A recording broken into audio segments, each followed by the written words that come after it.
Matevo que trae tamite makaya kana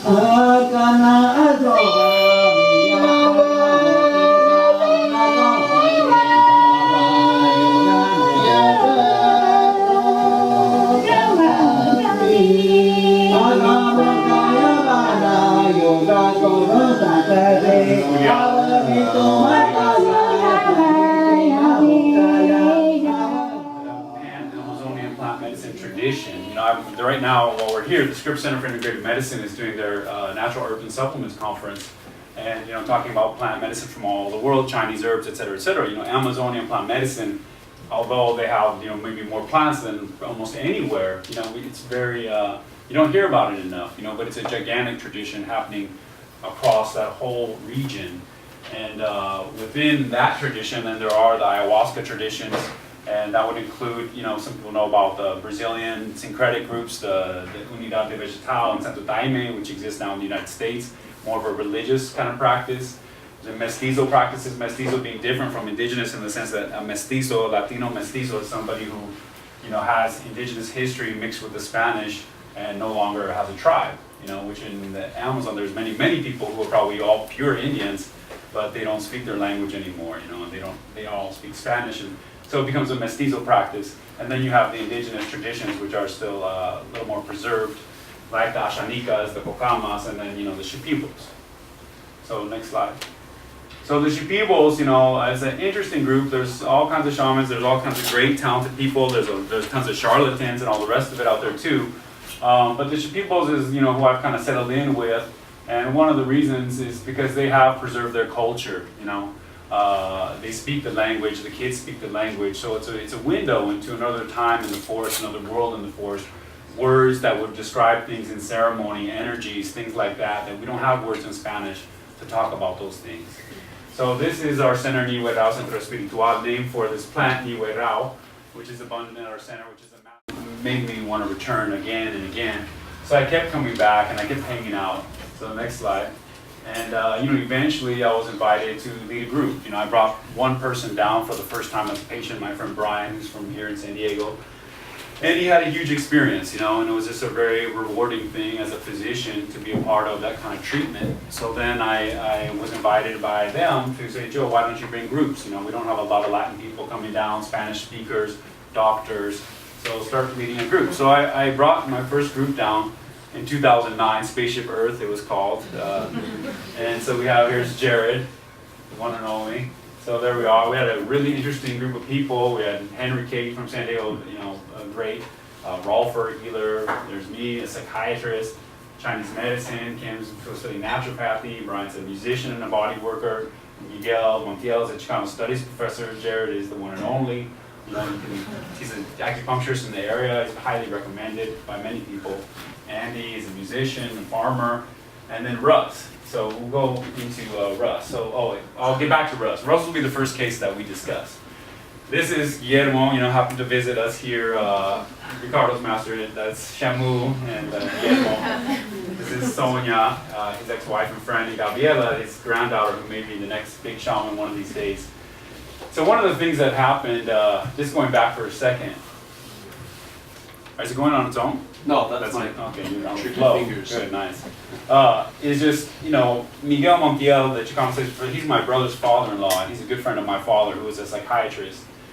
And so Miguel had a humongous transformation with the healing at the Espiritu Anaconda, changed his life. He's writing a whole book about it. It was a really big time for him. And so when he was leaving, he's telling Guillermo, he's like, Guillermo, what am I going to tell Joe's dad, the psychiatrist, about what you're doing here? He went through it, so he's like, I know what you're doing, I get it, I see it, but how do I explain it to him? Rael Khan is in the house. Guillermo says, the thing is we don't divide the medicine. That's what we don't get about you guys. If there's somebody providing healing work, that's legitimate. If they're not legitimate, they're not legitimate. If they don't have anybody that can back them and say, this person treated me.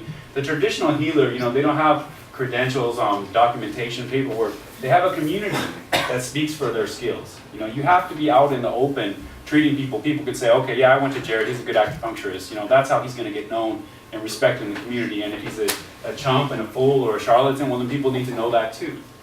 But there are people who are very dedicated. And among these people, shamans, there are people who are extremely dedicated. You know, I'm a physician, you know, I went through all the training here. UCSD is pretty heavy duty. And, you know, they are heavy duty. You know, it is not easy to do what they're doing. The dedication is definitely supernatural. And so he just said, we don't divide the medicine. You know, when they need to go to the doctor, they go to the doctor. So he says, that's all we're asking for is the same level of respect. You know, if I can help you with this problem, why don't you treat me like a medicine man? You know, instead of like some shaman, somebody you don't want to talk about. So continuing on.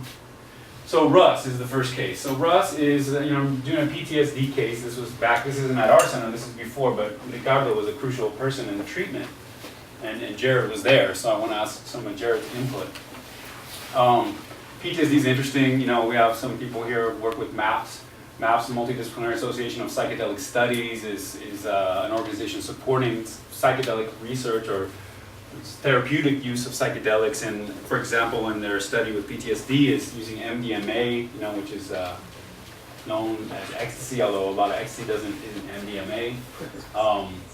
And that they're using that in psychotherapy-assisted interventions, and they're making a lot of progress with PTSD.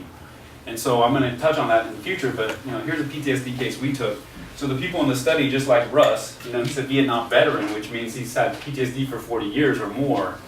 He's been to all the psychiatrists, you know, he's been on all the drugs. He's done everything. You know, it's not like he hasn't tried. He's been to therapy. So he's still looking for more help, and his goal, you know, when he wanted to come off his psych meds. You know, he's kind of weaning himself off. He was making progress, but he still had a problem. He's still taking a lot of anxiolytics, and then his case is complicated. You know, this is why as a doctor, I was definitely, when they first told me, Miguel's like, oh, we want you to take Russ.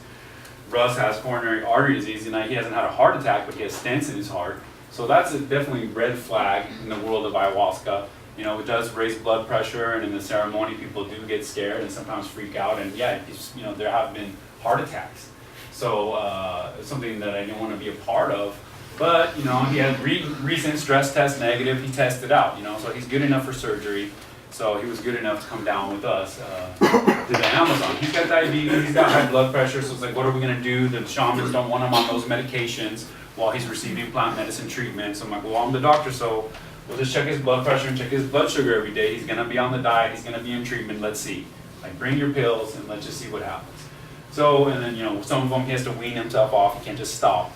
But some of the other stuff, yeah, he can give it a break for a week or 10 days. So he did, and then he came with us to the Amazon. And it was his first time back in the jungle since Vietnam, so it was a little edgy. We can continue.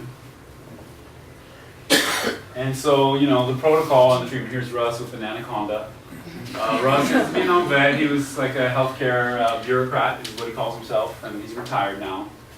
So the treatment course for Russ in a 10-day program was first, you know, like everybody that comes through, and we follow the same protocol, is they take a vomitive.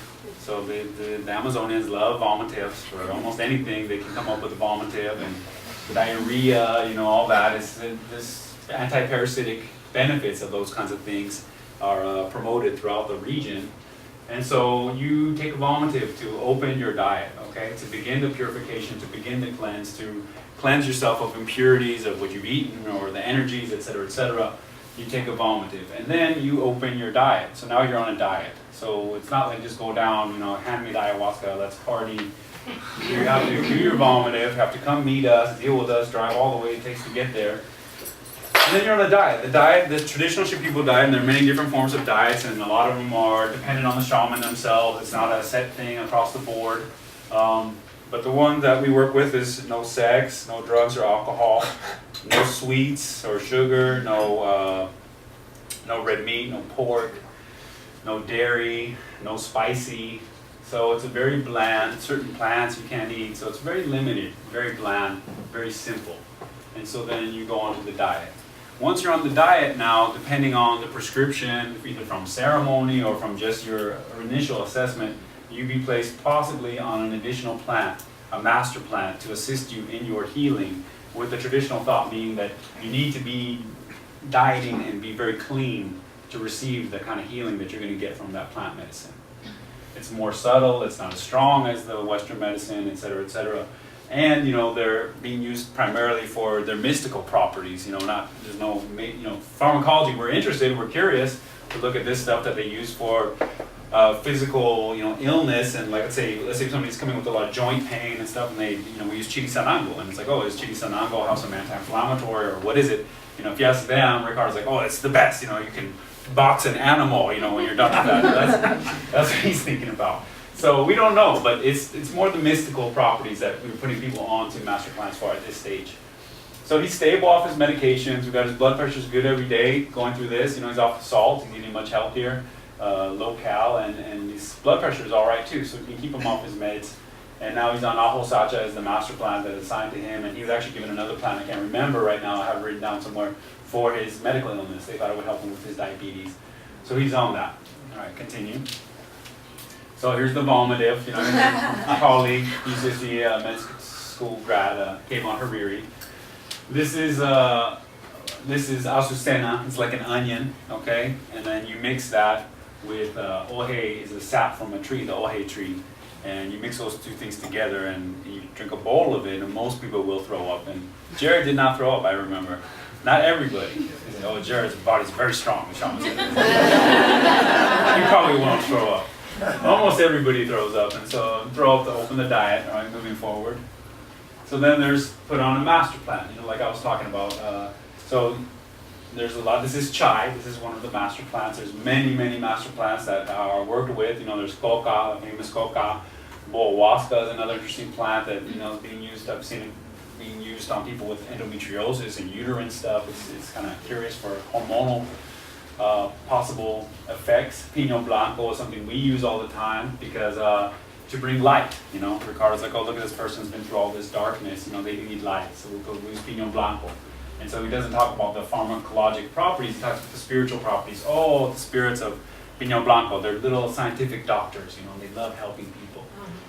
And Chili Sanango and Marosa, and then Niwerao, of course. And so what happens is a lot of people, you know, it's I don't know that it happens so much in our group, but it's quite common, especially on extended diets, that people start having experiences with these master plants. Of course, everyone tells them this might happen, you know, for whatever that's worth, but people have experiences in their dreams or in the ayahuasca ceremony. You know, they see the presence of some being, and then Ricardo, that's your plant. So there's a relationship that you develop with this master plant in your diet. The same diet kind of approach is the approach in the training of the shamans in the Shipibo way. So to train to become a shaman, you have to go on to extended diets that are even more strict. And in that way, you go into this deep purification in isolation, ideally, not talking to anybody. Eventually, they will say that the master plant will approach you, you know, once again, in your dreams. The guys that are dieting long-term with us, they don't drink that much ayahuasca, so just in their dreams or in their daydreams or something, the spirit of this plant will come to you and say, why are you dieting me? You know, and you say, I want to learn. And so you develop a relationship and a dialogue. And so as strange and weird and mystical as this sounds, this is going on right now, you know, with educated people from Europe and everywhere else at Niwerao. All right, so next slide. So one thing I mentioned, I said, you know, maybe they're talking, one big topic at the Scripps conference is, you know, epigenetics, the way the coding of our genes, the protein coding of our genes that's so influenced by diet and lifestyle and the impurities, you know, that kind of end up altering our function and the expression of our genes and the genetics. And it seems like, you know, maybe a deep diet, a cleanse, like all the different detoxes that are out.